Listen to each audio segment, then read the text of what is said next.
Good morning. It's the day after the election, and there's just been a lot of revelations in this election, I think, for me as an individual, and I think for a lot of people about our country in general. I realize how much in a bubble, a blue bubble, I live in. I'm not the type of person who would delete you on Facebook if I found out you voted for Trump, or anything else that I don't agree with. Even if you were racist, I wouldn't delete you off of my Facebook, because pretending that people like that don't exist doesn't make them go away, and this election is exactly the proof of that. Just because you delete people from your life does not delete them from existence. Just because you close your ears to things that you don't want to hear doesn't make those things not exist. This is why nothing gets accomplished with climate change. Nobody wants to hear about it.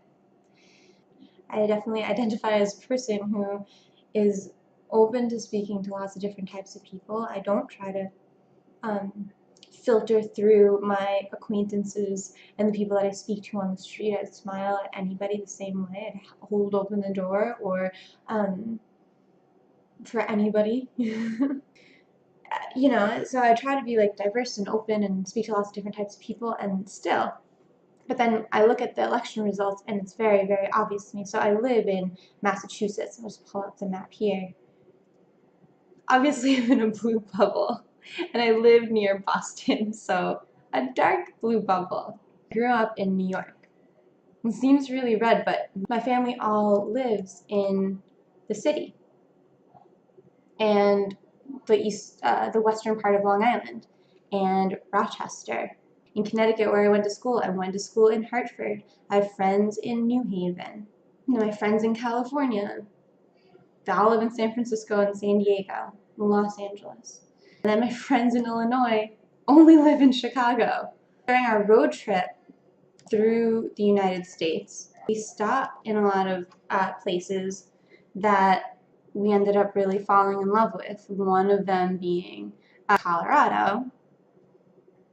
And we had a great time in Boulder, in Denver. We had a shit time in Colorado Springs. It was kind of like, oh, I guess I kind of see the pattern here. Also in Ohio. Our friends in Ohio all live in Columbus.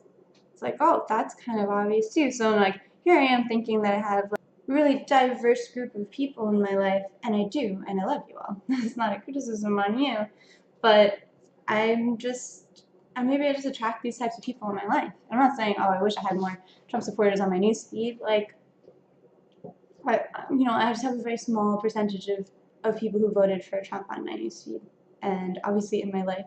And then when I look at the statistics, it's like, wow, even when I travel across the country, I end up making friends and floating into, blue areas. So okay, so now Donald Trump is the representative of America, and he is. He won the popular vote.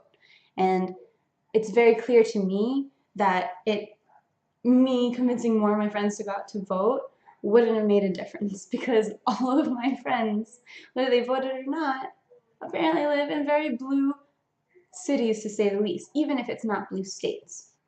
The point is here that we can't fold and give into the fear mongering and the hatred that Donald Trump is fostering. When you get angry and call people names, call them racist, bigots, sexist, all this stuff because they voted for Trump, you are doing exactly what he wants you to do. He wants black people, minorities, gay people, Muslims, he wants them all to go out picketing and riot, and he'll call it rioting. And then he'll send all of his militarized police troops to come in and take you down, take us down, and say, see, I told you we couldn't trust the Hispanics. I told you we couldn't trust the blacks. They're violent. I told you we couldn't trust the gays. They're un-American. We can't play into that. We can't bunker up and start loading up on guns, which is against so much of what we believe as a core community, to defend ourselves. Don't walk out of your house today on the defensive, because you will find reasons to defend yourself, I promise. I'm not saying be happy about how this election turned out. Like, I'm not. But I'm also not going to look paranoidly around thinking, which neighbor didn't vote in my best interest, what I deem my best interest is. I know the people who voted for Trump. I still love them. I love them equally. I don't agree with them. I think they're heavily misguided and guided by fear. But you know what? I think a lot of people voted for Hillary out of fear too. And that's not the world I want to live in. So now we're here. So now Donald Trump will be the president, right? And if he, and I think he will, enters that White House like a wrecking ball, then we have to take responsibility in what we decide to build in the wake of that destruction. This may seem like the end of the world as we know it, and I think it is. And we get to decide if that's a good thing or a bad thing. I mean, for years we've been shouting about how we want change, how the system is broken, flawed, rigged. It's not working for us. So maybe it's time we stop taking baby steps towards an ambiguous future and decide actively what is our vision? What do we want to become as a country? And you know what? The best place to start is a blank slate. And if that guy's gonna wreck and rip down fundamental building blocks of what makes this country so, then we get to decide what materials we rebuild that with.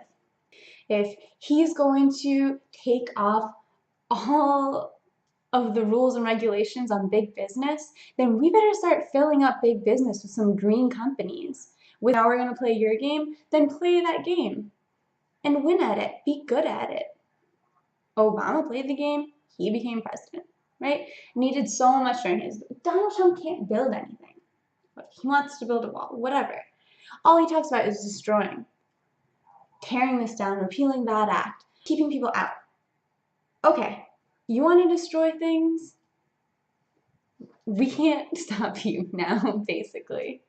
So, what are we going to build?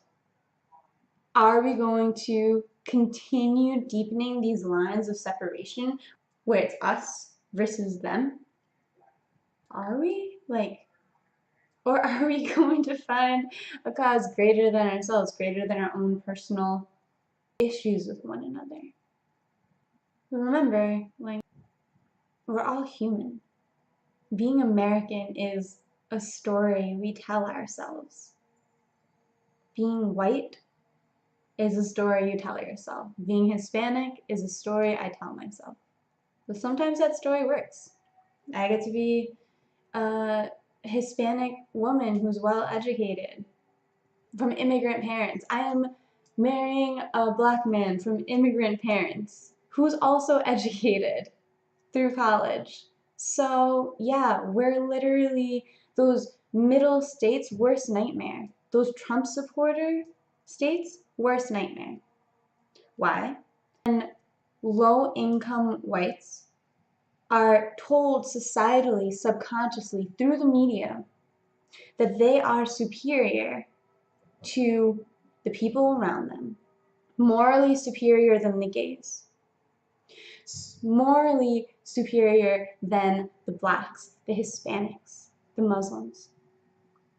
And then they look around and see how poorly they are doing financially, happiness-wise, and that happiness level is across all borders, doesn't matter what race you are, but maybe they don't know that. Then they've got to think, what went wrong here? And when they look to see who's at fault, people like Donald Trump give them that answer. And who's at fault is people like me. People like me and people like my fiance, who got scholarships to go to college, who they would still blame on affirmative action even though I had a 4.0 in high school. And now because I have a college degree, because we have college degrees, we qualify for higher level paying jobs. Only because our parents were allowed to immigrate into this country. Legally, mind you. both sets, but apparently that doesn't matter for a lot of people. So now we're a threat because now we are the intellectual elite that everybody hates, even though we make as much money as or less than a lot of those poor white uneducated people. But we're still scary and we're still at fault. And we do the same thing on this side. We blame them for all of our problems. So when you go out today, be kind to the people around you. Don't look around in paranoia. It's so ugly. We don't need more ugliness in this world. Those other people are scared too, most likely. Don't give them a reason to be scared of you. Be somebody who people can reach out to. Don't give in to the venting and the gossiping and the fear mongering. That's what they want. They win. And I find myself saying they again. They versus us. It's tricky not to. Something that's very clear to me is that I have to move forward with this with some sort of dignity because I can't break down and build up this world. And it's more important for me to create the communities and the programs and the camaraderie around me than it is for me to bunker up and protect myself and my family. All the people closest to me are I'm Latina. My family is all immigrants. The family I'm marrying into is Black immigrants. My best friends are gay. I'm in a lesbian's bridal party. I don't mean to talk down on your fear. And I understand this is scary. It's scary for me too, but I challenge you not to live into the fear. Don't act on it. Feel it fully. I mean, I can't stop you. I can't stop myself from feeling fear. But don't act on it. When given the choice, always, always act out of love and compassion. It's the only way. Know that I'm always here to talk with you guys. And every phone call I got yesterday, whether it was asking about advice on what and who to vote for, or after the election panicking about what was happening, every text message I get from you guys saying how afraid you are or what disbelief you're in, every Facebook message, I read all of it and I respect and I feel for you.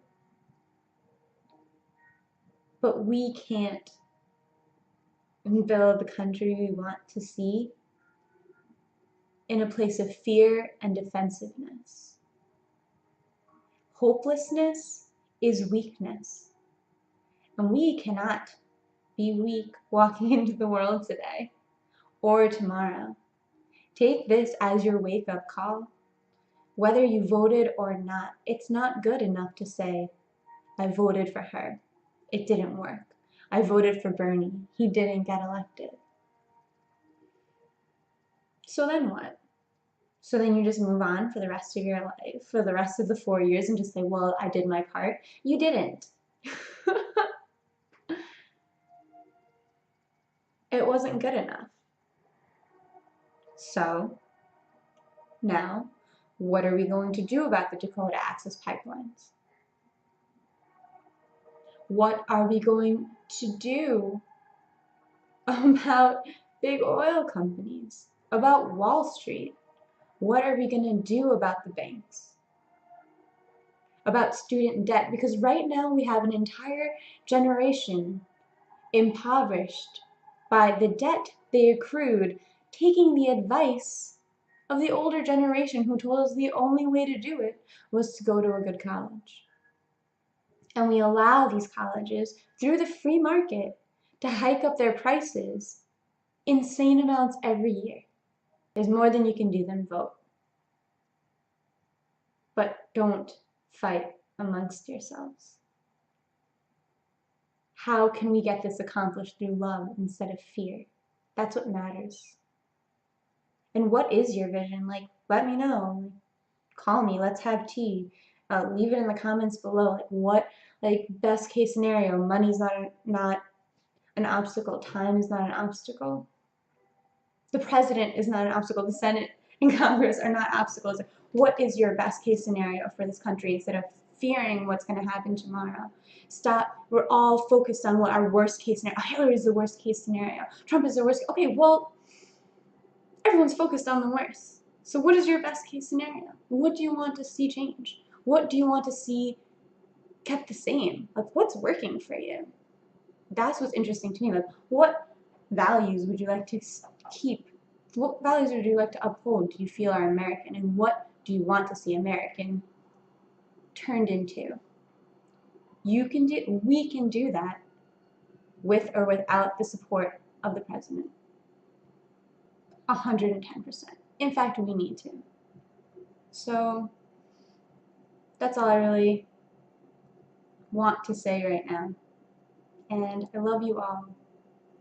And I hope that we can all reach out to each other for support and enter this brave new world with some dignity and for ourselves and compassion for others.